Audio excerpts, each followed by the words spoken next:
Dans les légendes japonaises, certaines araignées monstrueuses ne se cachent pas dans les coins sombres. Elles apprennent à sourire pour capturer des hommes dans leur toile et les dévorer. Aujourd'hui, nous allons parler d'une créature japonaise terriblement effrayante, qui s'amuse à se faire passer pour une femme pour attirer ses victimes. La monstrueuse Jorogumo. Un soir, sur un chemin humide, un homme entend le bruit d'une rivière. L'eau glisse entre les pierres, les arbres serrent le sentier, et la lumière tombe doucement derrière les montagnes. Il marche seul, pas assez loin du village pour se croire perdu, pas assez près pour appeler quelqu'un. Puis il la voit, une femme immobile au bord de l'eau. Elle ne crie pas, elle ne l'attaque pas, elle ne fait rien qui ressemble à une menace. Son kimono se distingue à peine dans la brume. Une lanterne éclaire son visage par moments, puis le laisse disparaître. Elle semble attendre. Dans un récit plus classique, ce serait peut-être une rencontre, le début d'une histoire d'amour. Mais dans celle-ci, c'est déjà le début de la chasse. La Jorogumo appartient au folklore japonais des yokai, ces créatures étranges qui vivent souvent dans les zones de passage, les forêts, les rivières, les montagnes, les maisons isolées, tous ces endroits suffisamment à l'écart des villes pour ne pas éveiller de soupçons. Son nom est généralement associé à l'idée de femme araignée. Selon les traditions, il s'agirait d'une araignée très ancienne, capable de prendre une apparence humaine après avoir vécu assez longtemps. Ce monstre est donc vieux de plusieurs siècles ou millénaires, et l'univers, où toutes sortes de magies étranges et occultes lui auraient donné cette mystérieuse capacité comme récompense à sa longévité. La Jorogumo n'est pas un simple monstre déguisé, c'est bien une araignée qui a gagné une nouvelle manière de chasser. Une araignée réelle ne poursuit pas sa proie comme un animal sauvage, elle choisit un lieu, elle construit une toile, puis elle attend qu'un insecte entre seul dans l'espace qu'elle a préparé. La violence vient après. Le piège, lui, était déjà là. La Jorogumo fonctionne de la même façon, mais cette fois-ci à l'échelle humaine. Elle ne commence pas par montrer ses pattes, ses crochets ou son corps monstrueux. Elle commence plutôt par créer une scène où la méfiance devient difficile. Une belle femme seule, une voix douce, un lieu calme, le bruit de l'eau qui couvre les sons, le sentiment étrange qu'il serait plus cruel de partir que de s'approcher. Alors l'homme avance, il essaie de se rendre utile, de savoir si tout va bien pour ce qu'il pense être une personne perdue ou fragile. Et plus il avance, plus le monde se referme autour de lui. La rivière est loin derrière, la forêt est plus épaisse, le chemin a disparu sous les feuilles.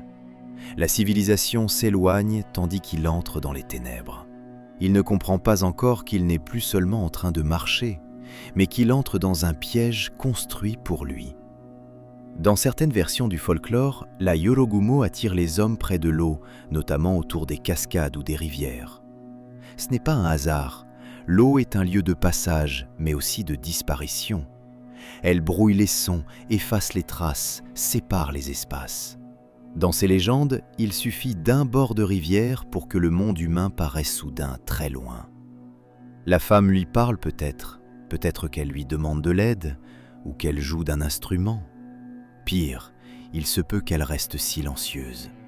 Les versions changent, mais la mécanique reste la même. Elle ne force pas immédiatement. Elle attire, elle isole, puis seulement elle révèle. Un premier fil se tend autour de son poignet. Pas assez fort pour paniquer, juste assez pour surprendre. Il baisse les yeux. Quand il relève la tête, la femme n'a pas bougé. Son visage est toujours humain. Le masque ne tombe pas tout de suite.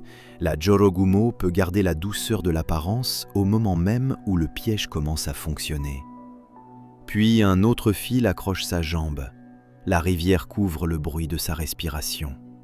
Dans la lumière basse, l'ombre derrière la femme ne correspond plus à son corps. Elle est trop large, trop haute. Elle s'étire sur le bois, sur les pierres et les branches. Dans l'imaginaire des yokai, ce genre de créature sert souvent à rappeler que les apparences ne sont jamais totalement fiables. Un animal peut devenir esprit, un objet ancien peut s'animer, un lieu familier peut basculer dans le surnaturel à la tombée de la nuit. La Jorogumo pousse cette idée plus loin, parce qu'elle ne prend pas seulement une forme humaine pour se cacher, elle utilise cette forme comme un outil pour nous leurrer, nous, les hommes qui avons l'habitude d'être les prédateurs. Une araignée géante est le cauchemar de beaucoup d'entre nous, surtout si elle se cache sous un visage amical.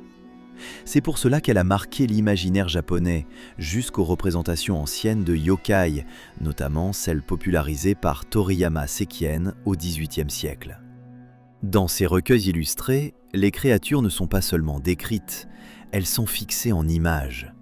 Et la Jorogumo y devient une figure ambiguë, élégante et inquiétante, prise entre la beauté du corps humain et la logique froide du prédateur. Quand la Jorogumo se révèle enfin, l'horreur devient visible. Les pattes, la toile, l'ombre arachnéenne, le corps qui n'a plus rien d'humain. Mais à ce moment-là, la partie la plus importante est déjà terminée. La victime est prise au piège et il n'y a plus rien à faire. La terrible créature la dévore et la chasse est terminée. À quel moment aurait-elle dû fuir ? Devons-nous être forcément méfiants face à l'inconnu ? En tout cas, si vous croisez une jeune femme dans un endroit isolé en pleine nuit, restez vigilant, ou vous pourriez peut-être ne jamais revoir la lumière du jour. J'espère que cette légende japonaise vous a plu. Vous pouvez vous abonner si vous souhaitez soutenir la chaîne et activer la cloche pour ne manquer aucune des prochaines vidéos. À très bientôt.